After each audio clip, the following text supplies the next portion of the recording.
ফাতিমা রাদিয়াল্লাহু তাআলা আনহা বিশ্বনবীর কলিজার টুকরা চাচাতো ভাই আলীর সাথে বিয়ে হলো।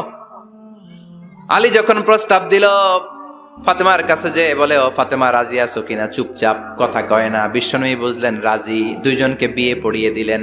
বিয়ে পড়িয়ে দুইজনকে দাঁড় করিয়ে দিয়ে বিশ্বনবী ওযু করলেন।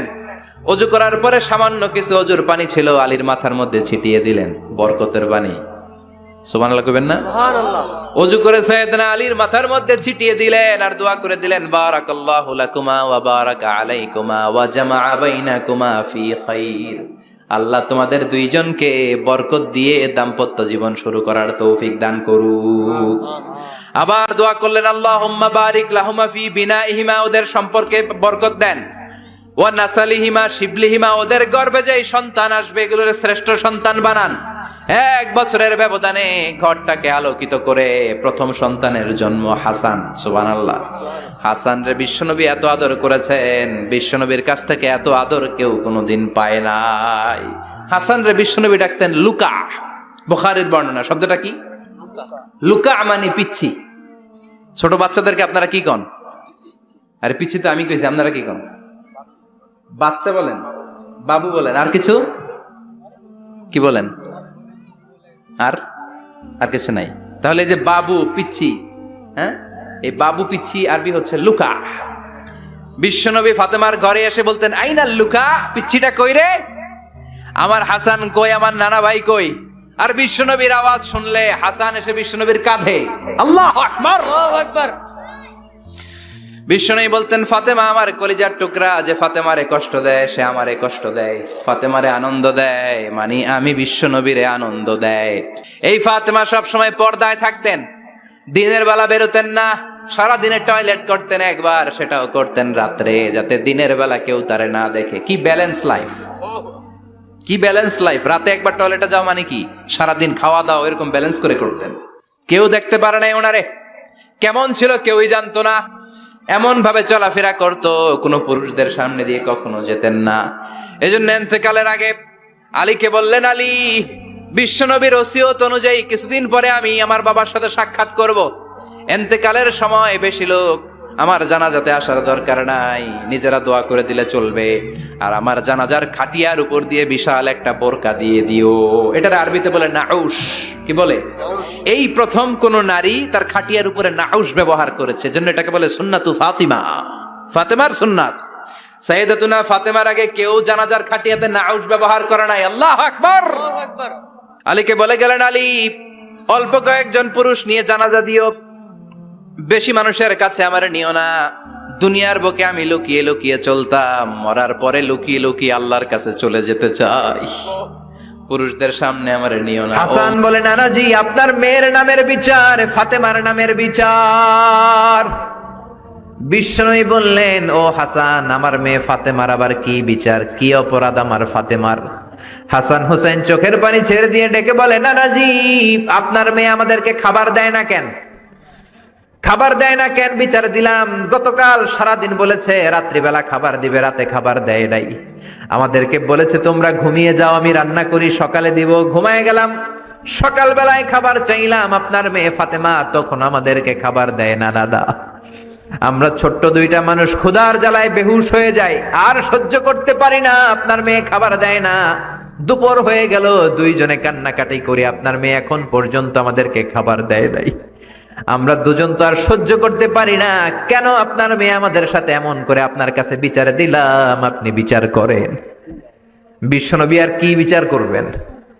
ধা ধা করে বিশ্বনবী চোখের পানিগুলো ছাড়েন, হুসাইনকে জড়িয়ে ধরলেন, হাসান রে জড়িয়ে ধরলেন, ডেকে বললেন, হাসান রে কাছে আয়। বিশ্বনবী শাম দেশের জুব্বা পরতেন, শাম দেশের জুব্বাটা উপরের দিকে উঠালেন, হাসান রে দেখালেন, এই তো দেখ, তোর নানার পেটের মধ্যে 3টা পাথর বাঁধা। একদিন না খেয়ে থাকার কারণে তোদের পেটে এত জ্বালা, এত কষ্ট। আমি বিশ্বনবীর পেটে গত 3 দিন যাবত কোনো দানা পানি পড়ে নাই। আমি বিশ্বনবী তো না খেয়ে আছি রে হাসান, আমি তো 3 দিন না খেয়ে আছি, আমার পেটেও তো কিছু নাই। নানাও কাঁদলেন, নাতিও কাঁদলেন, পুরো পৃথিবীও কাঁদলো, ঠিক কি না? ওই কঠিন ক্ষুধার দিন, ওই কঠিন দুর্ভিক্ষের দিন বিশ্ব নবী যদি তার স্পেশাল দোয়াটা করতেন, জান্নাত থেকে জিব্রাইলকে দিয়ে খাবারের বস্তা পাঠিয়ে দিত কে? ওই দিনও বিশ্ব নবী দোয়াটা করে নাই। আমার জন্য, আপনার জন্য, আমাদের জন্য দোয়াটা এখনো আসরাডাই।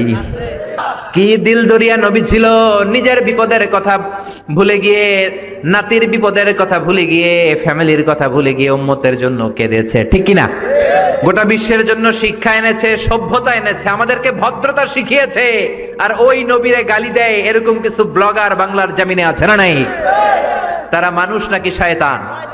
এগুলো পিতৃ পরিচয়হীন জারদ সন্তান, জোরে বলেন ঠিক কিনা? দুই জায়গায় কেউ যদি আমাদেরকে ইনসাল্ট করে আমরা সহ্য করতে পারি না। এক হচ্ছে কোরআন, কোরআনকে নিয়ে গালি দিলে আমাদের কলিজায় আগুন আছে না নাই? বিশ্ব নবীরে গালি দিলে কলিজায় আগুন ধরে যায়। যদি না ধরে যায় তুমি মুমিন নও, তুমি মুনাফিক। চিল্লা এখন ঠিক কিনা? আসল মানুষের বড় অভাব, অন্যের দুঃখে কাঁদবে, অন্যের জ্বালা নিজের অন্তরেও জ্বালার সৃষ্টি করবে, সেই মানুষ আর নাই, ঠিক কিনা? বিশ্ব নবীর আগের গুনাহও নাই, পরের গুনাহও নাই, তারপরেও মুনাজাতে হাউমাউ করে কাঁদতেন। তিনি দোয়ায় বলতেন, আল্লাহ ইন্নী আব্দু কবনু আব্দি কবনু আমাতিক নাসিয়াতি বিয়াদিক। ও আল্লাহ, আমি আপনার গোলাম, গোলামের ঘরের গোলাম, বান্দির ঘরের গোলাম। আল্লাহ আমি আপনার গোলাম, গোলামের ঘরের গোলাম, মানে আমার বাপ আব্দুল্লাহ আপনার গোলাম, আমরা গোলাম বংশের। সুবহানাল্লাহ।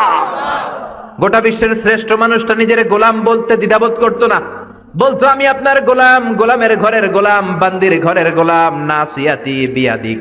আমার মাথার চুলের ঝুঁটি আপনার হাতের মুঠোয়, আমার চুলের ঝুঁটি আপনার হাতের মুঠোয়, গোলামের মতো যেখানেই টানবেন আমি ওখানেই যাব। আল্লাহু আকবার।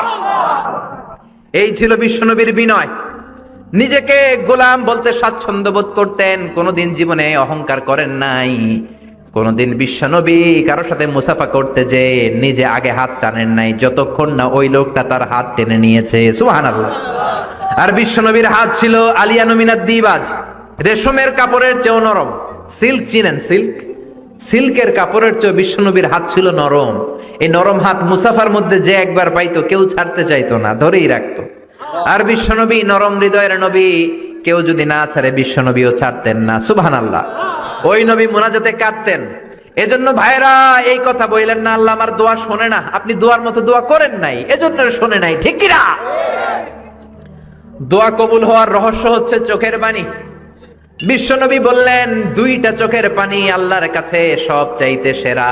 এক হলো জিহাদের ময়দানে রক্তের ফোঁটা, দ্বিতীয় হলো আল্লাহর ভয়ে মোনাজাতের মধ্যে চোখ থেকে বেয়ে বেয়ে পড়া পানির ফোঁটা।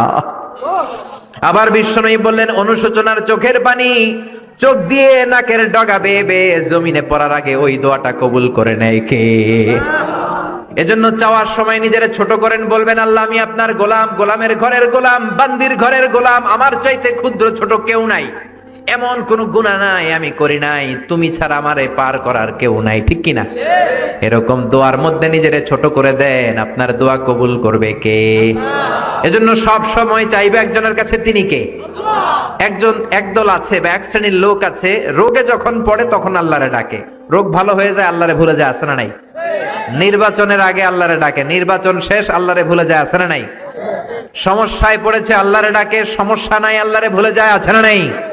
রব্বুল আলামিন বলেন স্পেশাল কিছু সময় আছে, ওই সময় দোয়া করলে দোয়া কবুল করে নেয় কে? তাহাজ্জুদের সময় দোয়া করবেন। ওয়া মিনাল লাইলি ফাতাহাজ্জাদ বিহি নাফিলাতান লাকা আসা আন ইয়াবআসাকা রাব্বুকা মাকামাম মাহমুদা। তাহাজ্জুদের নামাজ পড়লে আপনার মর্যাদা বাড়ায় দিবে কে? আল্লাহ। এখন হুজুর আমরা তো ফজরই পড়ি না, তাহাজ্জুদ কখন পড়মু? তাহাজ্জুদ তো তাদের যারা ফজর পড়ে, ঠিক কি না? ফজরই তো পড়ে না, তাহাজ্জুদ কখন? ফজরের সময় মসজিদের বেহাল দশা। ফজরের সময় যত মসজিদে নামাজ পড়লাম খালি মুরব্বী চাচাদেরকে পাওয়া যায়, ইয়াং ছেলেরা নাই। ফজরের নামাজ মুরব্বীদের জন্য নয়, ফজরের নামাজ তোমাদের মতো ইয়াংস্টার যারা আছো তাদের জন্য, ঠিক কি না? এই যৌবন বয়সের ইবাদত আল্লাহর কাছে সবচাইতে প্রিয়। খেয়াল করে বোঝার চেষ্টা করো, যুবক বয়সে যদি গভর্নমেন্ট সার্ভিস করো, বার্ধক্যে উপনীত হলে পেনশন আছে না নাই? অনুরূপ ভাবে যুবক বয়সে যদি ইবাদত করো, বার্ধক্য অবস্থায় ইবাদত করতে না পারলেও পেনশনের হিসাবে তোমার আমলনামায় সওয়াব দিয়ে দিবে কে? এজন্য যুবক বয়সের ইবাদত আল্লাহর কাছে প্রিয়। মসজিদ তখন ধরে যখন আর কাজ করার সুযোগ নাই। মসজিদে তখন যায় যখন কেউ চাকরিতে নেয় না। মসজিদে তখন যায় যখন ঘরের কেউ তার সাথে কথা বলতে চায় না, মানে বয়স হয়ে গেছে 70। তখন দাড়ি রাখে যখন শেভ করতে গেলে হয় গাল কাটবে নয় ব্লেড ভাঙবে, ঠিক না? এজন্য যুবক বয়সে মসজিদে যাও, এখন তোমাদের রক্ত গরম, যা চাও তোমরা তাই করতে পারো। যেই মুরব্বী বাবাদের দাড়িগুলো পাকা হয়ে গিয়েছে তারাও তোমাদের মতো ওই বয়সটা পার করে এসেছে, ঠিক কি না? দুদিনের দুনিয়া, অল্প কয়েকটা বছরের ব্যবধানেই তোমার চুল পাকতে শুরু করবে, তোমার এই রক্ত গরম শরীরটাও ঠান্ডা হয়ে যাবে, তোমার আশেপাশে আর কেউ ঘুরবে না, কেউ তোমারে ডাকবে না, কেউ তোমারে গুনবে না। চিল্লায় বলেন ঠিক কি না? এজন্য কিয়ামতের দিন বিশ্বনবী বলেন, বনি আদম 5টা প্রশ্নের উত্তর না দিয়ে কেউ পা নাড়াতে পারবে না।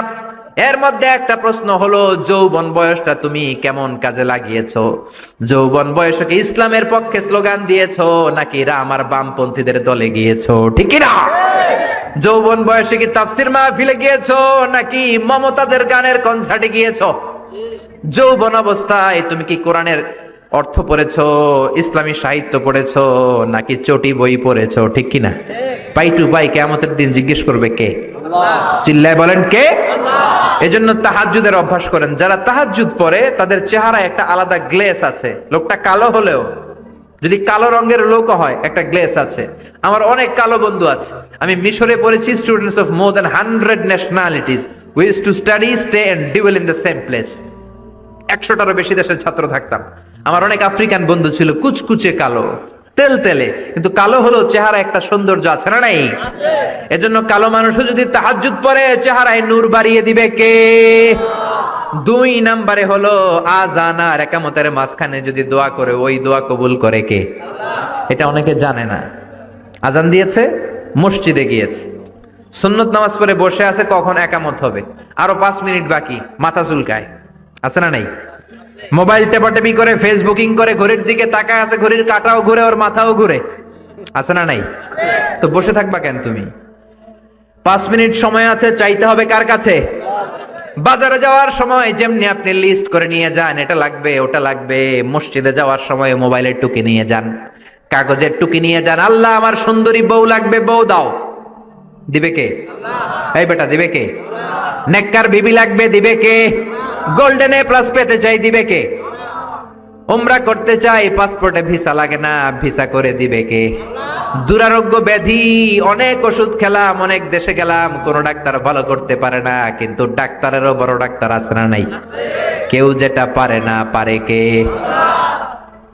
আযান ইকামতের মাঝখানে দোয়া আল্লাহ ফেরায় না। হাদিসে এসেছে, দুআ লা ইরাদ্দু বাইনাল আযানি ওয়াল ইকামা। আযান এবং ইকামতের মাঝখানের সময়টাতে দোয়া করবেন। তারপরে বিশ্বনবী বললেন, দুবুরা সালাওয়াতিল মাকতুবা, ফরজ নামাজের পরে দোয়া করলে কবুল করে কে? আল্লাহ। এই তাসবির সুন্নাত নাই। মানুষগুলো এত অস্থির, সালামের পরে কখন বেরোবে, কখন বেরোবে, মনে হয় পাবলিক টয়লেটে ঢুকছে, ঠিক কি না? মনে হয় পাবলিক টয়লেটে এসেছে। মসজিদে ঢুকেছো, আল্লাহুম্মা বলে তুমি ঢুকে গেলা আল্লাহর নাম নিয়ে, যখন মসজিদে ঢুকে গেলা তোমার মাথার উপরে রহমত ঢালছে কে? মসজিদ হচ্ছে রহমতের জায়গা। সালাম ফেরানোর পরে তাসবিহ পড়েন, তারপরে আপনি দোয়া করেন। এজন্য সালাম ফেরানোর পরে দোয়া কবুল করে কে? আল্লাহ। এরপরে বিশ্বনবী বললেন, ইনদা নুজুলিল মাতার, আকাশ থেকে যখন বৃষ্টি নামে, ওই বৃষ্টি নামার সময় যদি দোয়া করেন, দোয়া কবুল করে কে? আল্লাহ। আর দুআ লা ইরাদ্দু তাহতাল মাতার, তুফান, ওই বৃষ্টি না, ভ্যাপসা একটা গরম, এই গরমটাকে দূরে সরিয়ে দেওয়ার জন্য একটা ঝিরিঝিরি ঝিরিঝিরি বৃষ্টি পড়ে, ওই বৃষ্টির নিচে দাঁড়িয়ে বৃষ্টির পানি নিয়ে দোয়া করলে কবুল করে কে? আল্লাহ। জানেই না মানুষ, ঠিক কি না? বরং বৃষ্টি আসলে গান গাওয়া শুরু করে দেয়, এই বৃষ্টি ভেজা রাতে তুমি চলে যেও না, আছে না নাই? তো চলে যাবো না, কি করবো, থেকে যাবো তোমার সাথে? এগুলো করা যাবে না। বৃষ্টি রহমতের বৃষ্টি, তুমি বৃষ্টি হাতে নিয়ে দোয়া করো। সুন্দরী বউ লাগবে, দিতে পারে একজন, তিনি কে? আল্লাহ। এজন্য চাইতে হবে একজনের কাছে, তিনি কে? কদরের রাতে দোয়া করলে আল্লাহ কবুল করে, খতমে কোরআনের পরে দোয়া করলে আল্লাহ কবুল করে, হজের মানাসিকুল হজের মধ্যে যে দোয়া করলে কবুল করে, মুসাফির দোয়া করলে কবুল করে, রোজাদার ব্যক্তি দোয়া করলে আল্লাহ কবুল করে, মাজলুম ব্যক্তি দোয়া করলেও আল্লাহ কবুল করে। এজন্য বিশ্বনবী বলেছেন ইত্তাকু দাওয়াতাল মাজলুম, মজলুমের বদদুয়ারে ভয় করো। ফাইন্না লাইসা বাইনাহু ওয়া বাইনাল্লাহি হিজাব, তার আর তার আল্লাহর মাঝে কোনো পর্দা থাকে না। মজলুম দোয়া করলেই কবুল, সুবহানাল্লাহ। এরপরে স্পেশাল দোয়া হলো মা বাবার দোয়া। এই দোয়া কোনোদিন ফিরে না, সুবহানাল্লাহ পড়েন। রাজি আছেন মা বাবার কাছে দোয়া চাইতে? রাজি আছেন তো? কোন ঘর আছে যে ঝগড়া হয় না? এরকম কোন ঘর পৃথিবীতে নাই। ঝগড়া হবে, মা বাবার সাথে মিস আন্ডারস্ট্যান্ডিং হবে, হয়ে যেতে পারে দু চার কথা, কিন্তু ক্ষমা চাইতে হবে, ঠিক কিনা? মা বাবার শুধু দোয়াটাই কবুল নয়, মা বাবার দোয়াও কবুল, বদদোয়াও কবুল। কি আজীব তামাশা!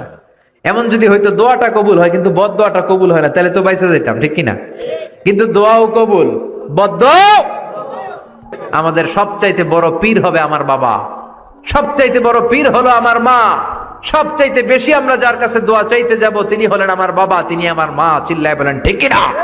বিশ্বনবী মক্কা থেকে মদিনায় হিজরতের আগে মদিনায় দুইটা গোত্র ছিল। এই গোত্রের মধ্যে 120 বছর ধরে মারামারি। কয় বছর? 120। কেউ এই মারামারিটা বন্ধ করতে পারে না। গোত্র দুইটার নাম হচ্ছে আউস আর খাজরাজ। আউস খাজরাজের মারামারি। বাবা মরে যাওয়ার সময় ছেলেরা ওসিয়ত করা যায়, নসিহত করা যায়, বাবারে আমারে কোপাইছে তুইও কোপাবি।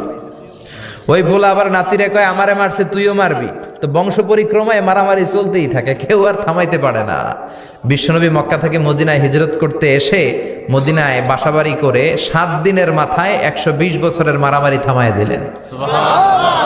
কি নবী ছিল! মিলায় দিতেন। ফাসলিহু বাইনা আখাওয়াইকুম, ভাইয়ে ভাইয়ে মারামারি লাগলে মিলায়ে দাও। স্বামী স্ত্রীর ঝগড়া হলে মিলায়ে দিবেন। এজন্য মায়েরা, বোনেরা, বিশ্বনবী বলেছেন তাকফুরনাল আশিরা, মেয়েদের সবচেয়ে বড় একটা সমস্যা হচ্ছে স্বামীর নাশুকরি করে। স্বামী দিতে পারলে ভালো, দিতে না পারলে কয় তুমি আমার জীবনে কিচ্ছু দাও নাই। এরকম আছে না নাই? স্বামী আর স্ত্রী বানায় যেজন মিস্ত্রি সে বড় আজব কারিগর, ঠিক কিনা? এজন্য এই সম্পর্কটা সাইয়েদানা আদম আর হাওয়া থেকে শুরু হয়েছে।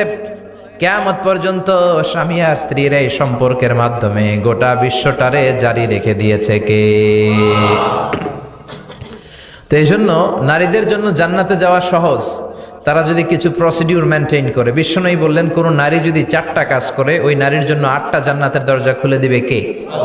আল মারআতু ইযা সাল্লাত খামসাহা সামাত শাহরাহা আতাআত বা'লাহা হাফিজাত ফুরুজাহা ফালতাদখুল মিন আইয়ি আবওয়াবিল জান্নাতি শাআত। মায়েরা ভালো করে শোনেন, যে নারী 5 ওয়াক্ত সালাত পড়বে, রমাদানের রোজা রাখবে, স্বামীর আনুগত্য করবে, লজ্জাস্থানের হেফাজত করবে, এই 4টা কাজ করলে আল্লাহ তাআলা তার জন্য 8টা জান্নাতের দরজা খুলে দিবেন।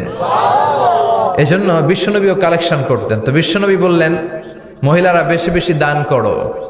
এই কথা শোনার পরে মহিলারা দান করা শুরু করলো। কেউ নাকের ফুল, কেউ কানের দুল, কেউ হাতের বালা, কেউ পায়ের নুপুর, কেউ গলার চেইন বিশ্বনবীর হাতে জিহাদের জন্য দান করতে শুরু করলেন। বিশ্বনবীর হাত কয়টা?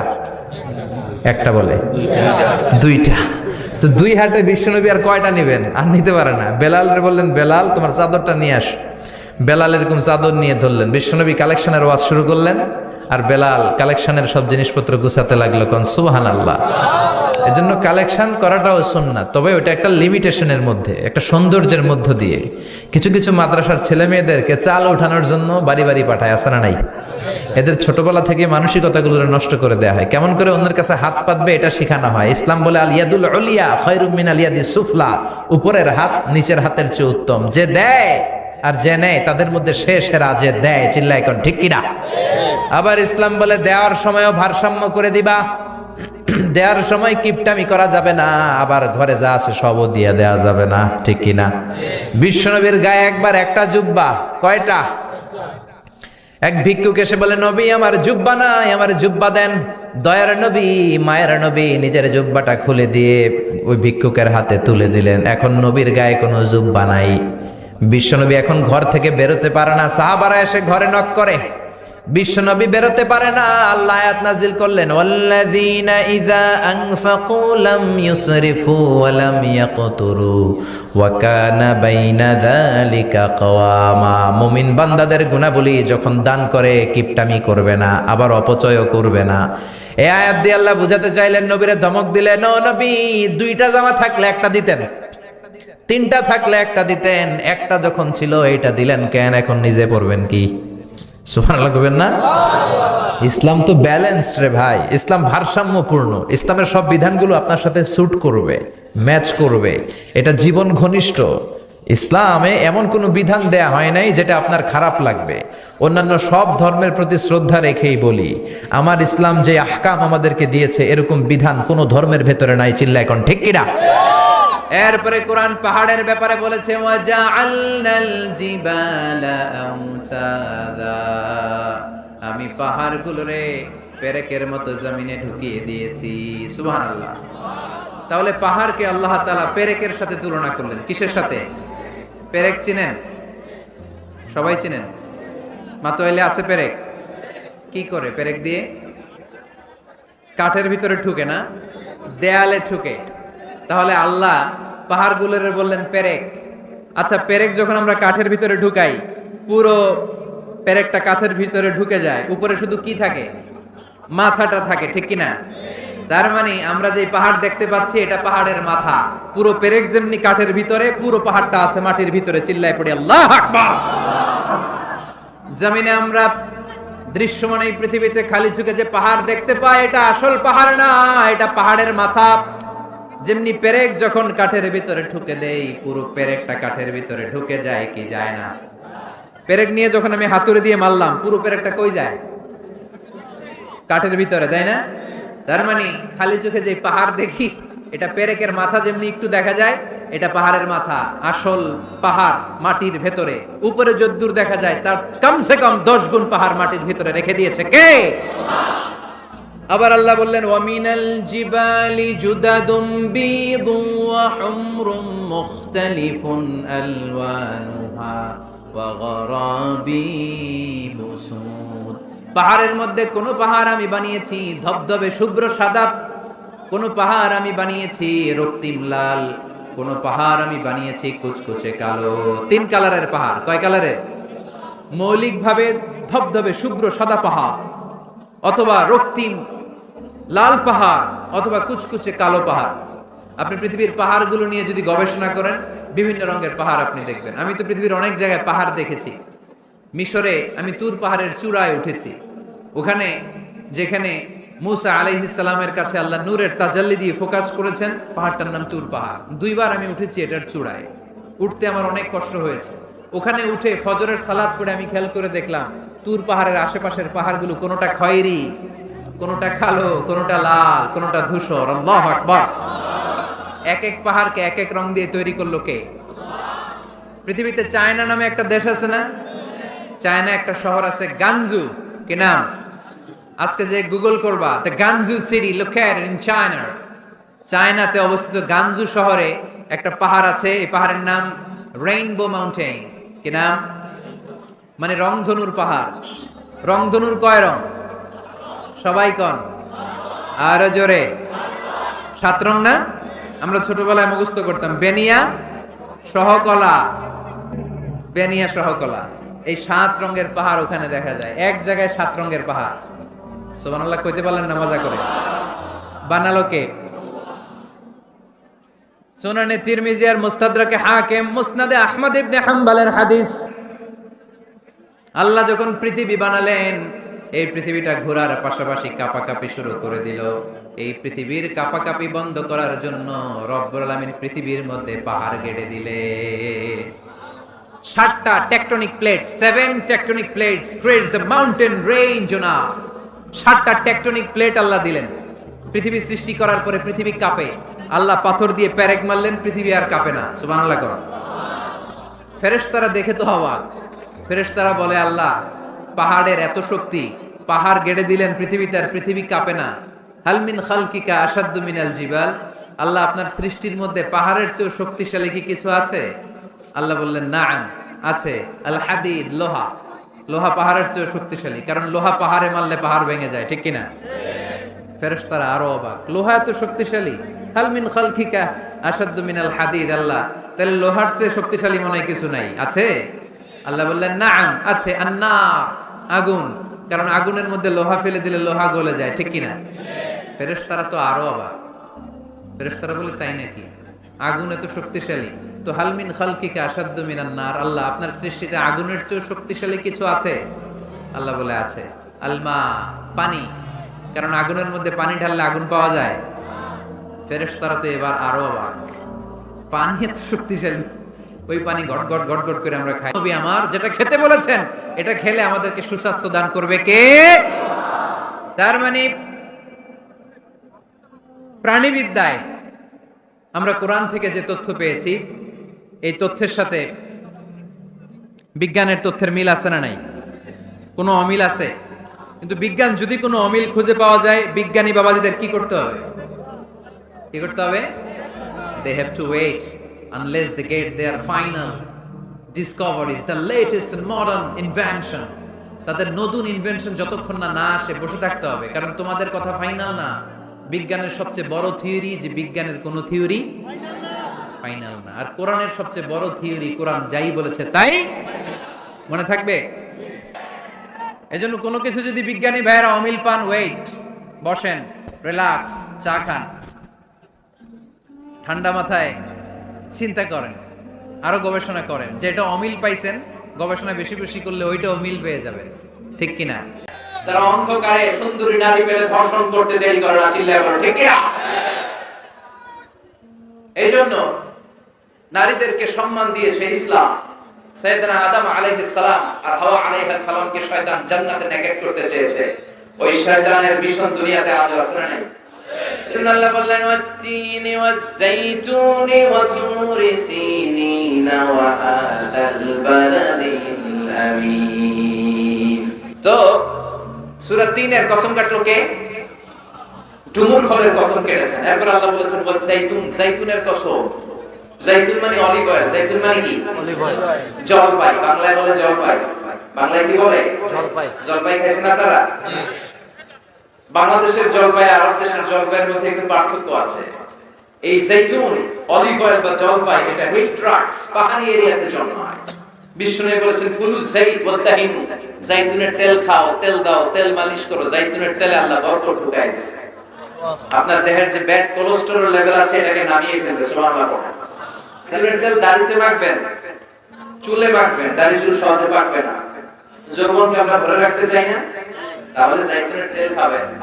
এটাকে সালাদের মধ্যে ইউজ করা যায়, সালাদে ড্রেসিং করার জন্য ইউজ করা যায়। তিন ধরনের যাইতুন আছে। একটা হচ্ছে extra virgin, less than 1% acid দিয়ে এটাকে পিউরিফাই করে। নোয়াখালীতে কোনো সুপার শপ আছে কিনা? কেনাকাটা, নোয়াখালী সুপার মার্কেট। আচ্ছা, আর কি আছে? কেনাকাটা। এই কেনাকাটা বা স্বপ্ন বা আগরা, এগুলোর ক্ষেত্রে আপনারা এই যাইতুনের তেল পাবেন। এটা খাবেন, এটা বাচ্চাদের গায়ে মালিশ করবেন।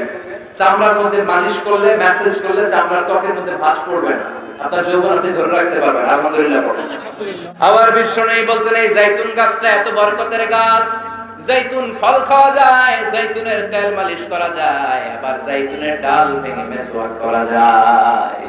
নি'মাস সিওয়াকি যাইতুন ফাইন্নাহু সিওয়াকি ওয়া সিওয়াকুল আমবিয়া মিন ক্বাবলি। যাইতুনের ডালের মেসওয়াক কতই না ভালো মেসওয়াক, কারণ এটা দিয়ে আমিও মেসওয়াক করি। আমার আগের সব নবীরা যাইতুনের ডাল ভেঙে ভেঙে মেসওয়াক করতেন। চিৎকার করে বলেন সুবহানাল্লাহ। আল্লাহ বললেন ওয়াত-তিনি ওয়াজ-যাইতুনি ওয়া তুরি সিনিনা ওয়া হাযাল বালাদিল আমিন। তিন ফলের কসম, যাইতুন ফলের কসম কাটলো কে? আসলে তিন আর যাইতুন দিয়ে কসম কেটে আল্লাহ যে এলাকায় তিন যাইতুন বেশি হয় ওই এলাকায় কসম কেটেছেন। মুফাসসিরিনদের কথা, সুবহানাল্লাহ পড়া। সবচেয়ে বেশি তিন আর যাইতুন হয় শাম দেশে। কোন দেশে? যেটা বর্তমান সিরিয়া, ফিলিস্তিন। বিষ্ণু বলেছেন তুবা লিশ-শাম, শাম দেশের মধ্যে অনেক বরকত। আল্লাযী বারাকনা হাওলাহু, এই শাম দেশের চারদিকে আমি বরকত দিয়ে ভরে দিয়েছি। চিল্লায়ে বলেন সুবহানাল্লাহ। এই শাম দেশ হলো বিশ্বনবীর মেরাজের স্টেশন। মেরাজ করতে যে সরাসরি রব্বুল আলামিন বিশ্বনবীকে মক্কা থেকে আকাশে তুলে নেয় নাই, মক্কা থেকে বিশ্বনবীকে বাইতুল মুকাদ্দাসে নিয়েছে কে? সুবহানাল্লাযী أسرى بعبده ليلا من المسجد الحرام إلى المسجد الأقصى الذي باركنا حوله لنريه من آياتنا. سبحان الله. مسجد الحرام থেকে মসজিদুল আকসা। এই মসজিদুল আকসা one of the three important mosques in Islam. মসজিদুল হারামে এক রাকাত সালাত করলে 1 লক্ষ রাকাতের সওয়াব। মসজিদে নববীতে এক রাকাতে 1000 রাকাতের সওয়াব। এই মসজিদুল আকসাতে এক রাকাত নামাজ পড়লে 500 রাকাতের সওয়াব। আমরা হজ উমরায় মসজিদুল হারাম আর মসজিদে নববীতে পড়তে পারি, কিন্তু মসজিদুল আকসায় পড়তে পারি না। কারণ ইহুদিরা গোটা বিশ্বের সবচেয়ে টেরা জাতি, অভিশপ্ত জাতি, এই ইহুদিরা আমাদের মসজিদুল আকসার চারদিকে ব্যারিকেড দিয়ে রেখেছে। এই ইহুদিদের সাথে মুসলমানদের কোনো সম্পর্ক, এজন্য প্রতিদিন নামাজে আমরা বলি গায়রিল মাগদুবি আলাইহিম, আল্লাহ যাদের উপর আপনার রাগ, আপনার ক্রোধ, তাদের সাথে আমাদের কোনো সম্পর্ক নাই। তারা নিজেদের 70,000 নবীকে জবাই করেছে। তারা আমার নবীকে বিষ মাখানো খাবার দিয়ে হত্যার ষড়যন্ত্র করেছে এবং আমার নবীর লাশ চুরি করার জন্য ষড়যন্ত্র করেছে। ইন্তেকালের পর বিশ্ব নবীর শান্তি দেয় নাই। গোটা বিশ্বে এইচআইভি ভাইরাসের ছড়াছড়ি ঘটিয়েছে ইহুদি অভিশপ্ত লানতের জাতিরা। বিশ্বে বিমান ছিনতাই কাকে বলে কেউ জানতো না। প্রথম বিমান ছিনতাই করেছে ইহুদিরা। ইহুদিরা গোটা বিশ্বব্যাপী সুদের কারবার শুরু করেছে। এজন্য ইহুদিদের সাথে আমাদের কোনো সম্পর্ক। এই মসজিদুল আকসা আমাদের দ্বিতীয় কিবলা। মক্কা থেকে মদিনায় হিজরতে যে বিশ্বনবী মসজিদুল আকসার দিকে হয়ে 16 মাস কিংবা 17 মাস নামাজ পড়েছে। আব্দুল মাহশার ওয়াল মানশার, কিয়ামতের ময়দানটা সহিহ হাদিসে এসেছে এই ফিলিস্তিনের এই শাম দেশে সিরিয়ার উপরে হবে। চিল্লায় সুবহানাল্লাহ। সিরিয়া ফিলিস্তিনের উপরে কিয়ামত হবে, কিয়ামতের ময়দান প্রতিষ্ঠিত হবে। সাইয়েদনা ঈসা আলাইহিস সালাম এই সিরিয়াতে নামবে। সিরিয়া উমাইয়াদের একটা জামে মসজিদ আছে, সাদা মিনার, এখনো মসজিদটা আছে। সুবহানাল্লাহ পড়েন। ওই মসজিদের সাদা মিনারের পাশে আসর আর মাগরিব নামাজের মাঝখান দিয়ে ঈসা আলাইহিস সালাম দুইটা চাদর পরে ফেরেশতার পাখায় ভর করে শাঁ করে জমিনে নেমে আসবে। এবং ফিলিস্তিনে এখনো একটা জায়গা আছে, জায়গাটার নাম হচ্ছে বাবুল লুদ। ওই জায়গায় সাইয়েদনা ঈসা আলাইহিস সালাম নিজ হাতে দাজ্জালকে হত্যা করবে। এজন্য আল্লাহ বললেন এই তিন আর জাইতুনের কসমের মধ্য দিয়ে মূলত আমি বরকতের জায়গা ফিলিস্তিনের কসম কেটেছি। সুবহানাল্লাহ। এরপরে আল্লাহ বললেন ওয়াতুরে সিনিন, তুরে সিনিনের কসম, তুর পাহাড়ের কসম। নাম শুনছেন না? মিশরের দুইটা জেলা আছে, সাউথ সাইনা, নর্থ সাইনা, মানে উত্তর সাইনা, দক্ষিণ সাইনা। এই দক্ষিণ সাইনাতে এই তুর পাহাড় অবস্থিত 2285 মিটার উঁচু। সুবহানাল্লাহ বলেন। তুর পাহাড়ের উপরে সাইয়েদনা মুসা আলাইহিস সালাম আল্লাহর সাথে কথা বলতেন। সুবহানাল্লাহ করবেন না? এই তুর পাহাড়ের উপরে রব্বুল আলামিন মুসা আলাইহিস সালামের কাছে তাওরাত কিতাব নাযিল করেছেন। নিজ হাতে লিখে কাঠের ফলকের মধ্যে মুসা আলাইহিস সালামকে দিয়ে বললেন, মুসা এই নাও তাওরাতের বাণী, বনি ইসরাইলের কাছে নিয়ে যাও, তাওরাতের বাণী প্রচার করো। মুসা আলাইহিস সালাম অনেক শক্তিশালী মানুষ ছিলেন। এক থাপ্পড় মেরে ফেরাউনের বাবুর্চিকে দুনিয়া থেকে বিদায় করে দিয়েছেন। রেগে গেলে ওনার মাথার চুলগুলো টুপি ভেদ করে উপর দিয়ে এরকম খাড়া হয়ে দাঁড়িয়ে যেত। থাপ্পড় মেরে মালাকুল মউতের চোখ কানা করে দিয়েছিলেন। তো মুসা আলাইহিস সালামের গায়ে এত শক্তি, উনি ভাবলেন আল্লাহ তাআলা এই তুর পাহাড়ের উপরে আমাকে তাওরাত কিতাব দিলেন। আল্লাহ নিজ হাতে লিখে লিখে দিলেন কাঠের ফলকের উপর, তক্তার উপর।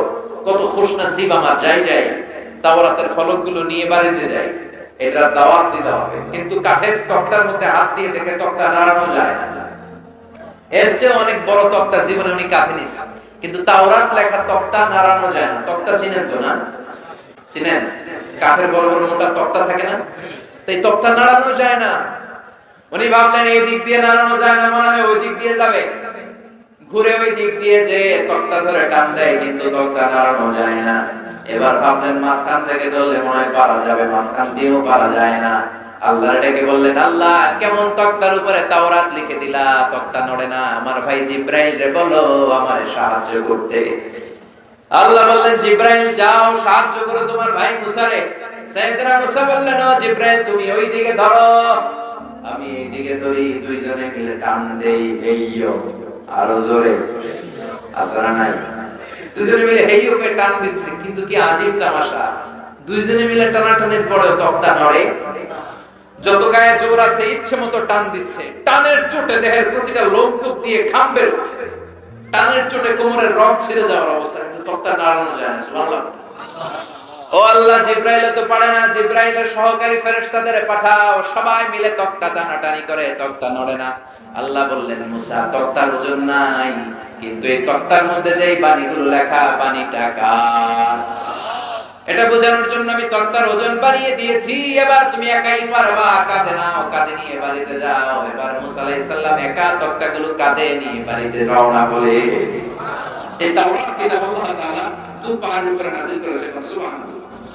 মেরাজের রজনীতে বিশ্বনবীকে আকাশ দিয়ে উড়িয়ে তুর পাহাড়ের উপরে রেখে সাইয়েদনা জিবরাইল বললেন, নবী আপনি একটু দোয়া করেন। বিশ্বনবী বললেন, আমাকে দোয়া করতে বললা, এটা কোন জায়গা, কোন পাহাড়? অন্ধকারে কিচ্ছু দেখি না। সাইয়েদনা জিবরাইল বললেন, এটা আপনার ভাই মুসার পাহাড়, এটা হলো তুর পাহাড়।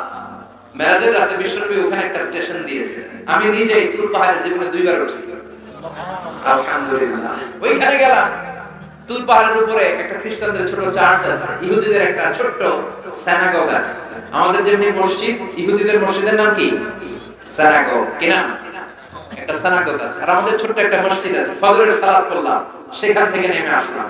এই তুর পাহাড় এমন একটা জায়গা, ইয়াজুজ মাজুজ এসে যখন পৃথিবীতে ফিতনা ছড়াবে, সাইয়েদনা ঈসা আলাইহিস সালামের নেতৃত্বে দুনিয়ার সব মুসলমানগুলো তুর পাহাড়ের উপরে যে আশ্রয় নেবে, চিল্লায় বলবে সুবহানাল্লাহ। এজন্য আল্লাহ বললেন, ওয়াত-তিনি ওয়াজ-যাইতুনি ওয়া তুরি সিনিনা ওয়া হাদাল বালাদিল আমিন। তার মানে তিন আর জাইতুন দিয়ে আল্লাহ ফিলিস্তিনের কসম কাটলেন, তুর পাহাড়ের মধ্য দিয়ে আল্লাহ মিশরের কসম কাটলেন, আর সর্বশেষে ওয়া হাদাল বালাদিল আমিন, এই নিরাপদ শহরের কসম বলে আল্লাহ মক্কাতুল মুকাররমার কসম কাটলেন। চিৎকার করে বলেন সুবহানাল্লাহ। এই তিনটা দেশে বড় বড় তিনজন নবীকে পাঠিয়েছে কে? ফিলিস্তিন হলো সাইয়েদনা ঈসা নবীর জন্মস্থান, মিশর হলো মুসা নবীর জন্মস্থান, মক্কাতুল মুকাররমায় বিশ্ব নবীর জন্মস্থান। আসরা নাই যারা করেছেন দেখবেন সৌদি গভর্নমেন্ট বিশ্ব নবীর জন্মস্থানটাকে চিহ্নিত করে রেখেছে। একটা লাইব্রেরি, মাকতাবা, ওইখানে গেলে ফ্রি বই পাওয়া যায়। বিশ্ব নবীর জন্মস্থান, এর পাশে আবু জাহিলের জন্মস্থান। ওইখানে সৌদি সরকার টয়লেট বানায় রাখছে। বাঙালি হাজিরা জেদ্দা এয়ারপোর্টে নেমেই সবার আগে কয় আবু জাহিলের টয়লেট কই। সবাই বলে, আরে এই না জেদ্দা, 80 কিলো দূরে মক্কা, এরপর আপনি উমরা করবেন, হোটেলে যে বিশ্রাম নেবেন, চুল চেঁচে ফেলবেন, এরপরই না আবু জাহিলের বাড়ি। কয় না, আগে ওর বাড়িতে যাবেন, যাইয়া আইগা ভরাই দিয়ে আসুন। বিশ্ব নবীর জন্য মানুষের কত ভালোবাসা, বিশ্ব নবীর জন্য মানুষের কত মায়া, তার বিপরীতে আবু জাহিলের প্রতি ঘৃণা গোটা বিশ্বের মানুষের আছে না নাই? কারণ আবু জাহেল হলো জঙ্গি, বিশ্ব নবী হলো মুজাহিদ। ঠিক না? এজন্য বিশ্বনবী বলতেন, মক্কা তো আহাব্বুল বিলাদ ইলাইয়া, মক্কা হলো আমার কাছে সবচাইতে প্রিয় জায়গা। লাউলা খরিজতু লামা খারাজতু, মক্কা থেকে জোর করে যদি আমাকে কুরাইশরা বের করে না দিত, আমি কোনদিন মক্কা ছাড়তাম না। সুবহানাল্লাহ। আল্লাহ বললেন, এটা হচ্ছে মাসাবাতান লিন-নাসি ওয়া আমনা, সব মানুষের মিলন কেন্দ্র। কাবায় যখন আযান হয়, তখন মৌমাছির বাসার দিকে মৌ পোকাগুলো যেমনি ভনভন ভনভন করে ছুটে, সবগুলো মুসল্লি কাবা ঘরের দিকে ছুটতে থাকে, চিৎকার করে পড়েন সুবহানাল্লাহ। আল্লাহু আকবার বললে লক্ষ লক্ষ মুসল্লিরা কাবার চারদিকে সেনাপতির কমান্ড আসার সাথে সাথে যেমনি মুহূর্তের মধ্যে গোল হয়ে দাঁড়িয়ে যায়, সবগুলো মুসল্লি লক্ষ লক্ষ মুসল্লি 5 সেকেন্ডের ব্যবধানে সব গোল হয়ে দাঁড়িয়ে যায়, চিল্লায় করে সুবহানাল্লাহ। এজন্য আল্লাহ বললেন, এটা হলো বরকতের জায়গা, নিরাপত্তার জায়গা। প্রতিদিন কাবা ঘরকে কেন্দ্র করে রব্বুল আলামিন 120টা রহমত নাযিল করে থাকে। কয়টা? জোরে বল। 60 লিত-তাওয়াফিন, 60টা রহমত যারা তাওয়াফ করে। 7 টার্নস মেক আ তাওয়াফ। কাবার একটা কর্নারে একটা স্টোন আছে, ব্ল্যাক স্টোন, হাজারুল আসওয়াদ। এটাতে কিস করলে জীবনের সব গুনাহ এই স্টোনে, পাথরটা টেনে নিয়ে যায়। কিয়ামতের দিন আল্লাহ এই পাথরকে একটা ঠোঁট দিবে, জিহ্বা দিবে, আর দুইটা চোখ দিবে, আর পাথরটাকে দাঁড় করাবে। কিয়ামতের ময়দানে পাথরটা দাঁড়িয়ে দাঁড়িয়ে বলবে, আল্লাহ, এই মুসল্লি, এই হাজী, এই উমরা পালনকারী আমাকে চুমু দিয়েছিল, এরে তুমি জাহান্নামে ঢোকাতে পারবে না। 120টা রহমতের মধ্যে থেকে 60 লিল তাইফিন, 60টা রহমত তাওয়াফকারীদের জন্য। 40 লিল মুসাল্লিন, 40টা রহমত যারা কাবার চারদিকে নামাজ পড়ে তাদের জন্য। ওয়াল 20 লিন নাযিরিনা ইলাল কাবা, বাকি 20টা রহমত যারা তাওয়াফ করে না, নামাজও পড়ে না, শুধু কাবার দিকে নজর করে তাকিয়ে থাকে। কাবার দিকে নজর করে তাকালেই সব। যেতে মনে চায় না? কাবার দেখতে মনে চায়? কার কার হাত তুলে আল্লাহ দেখা। কসম কাটলেন 3টা, চিৎকার করে বলতে হবে কয়টা? 3টা কসম কেটে কত গুরুত্বপূর্ণ একটা কথা বলবেন, এটা না শুনেই চলে যাবেন? বসেন। আল্লাহ বললেন লাকাদ খালাকনাল ইনসানা ফি আহসানি তাকওয়িম, আমি মানুষকে অসাধারণ চমৎকার এক আকৃতি দিয়ে তৈরি করেছি। সুবহানাল্লাহ। মানুষের আকৃতি গঠন যে কত সুন্দর আপনি কল্পনাও করতে পারবেন না। যারা হিউম্যান অ্যানাটমি, প্রাণীবিদ্যা বা মরফোলজি, আকৃতি সংক্রান্ত জীববিদ্যা নিয়ে পড়াশোনা করে তারা বুঝবে মানুষের চেহারার সাথে পৃথিবীর কোন প্রাণীর কোন মিল আছে? পৃথিবীর সবগুলো কুকুরের কেন্দ্রীয় চেহারা প্রায় একরকম, পৃথিবীর সব ছাগলের চেহারা একরকম, সব গরুর চেহারা একরকম, কিন্তু পৃথিবীতে 700 কোটি মানুষের বসবাস, একটা মানুষের চেহারার সাথে আরেকটা মানুষের চেহারার মিল আছে? আরো কত 700 কোটি পৃথিবীতে ছিল, এখন কবরবাসী। আরো কত 700 কোটি কিয়ামতের আগ পর্যন্ত আসবে। একটা মানুষের চেহারার ব্লুপ্রিন্টের সাথে, ডিজাইনের সাথে পৃথিবীর আরেকটা মানুষের চেহারার কোনো মিল আছে?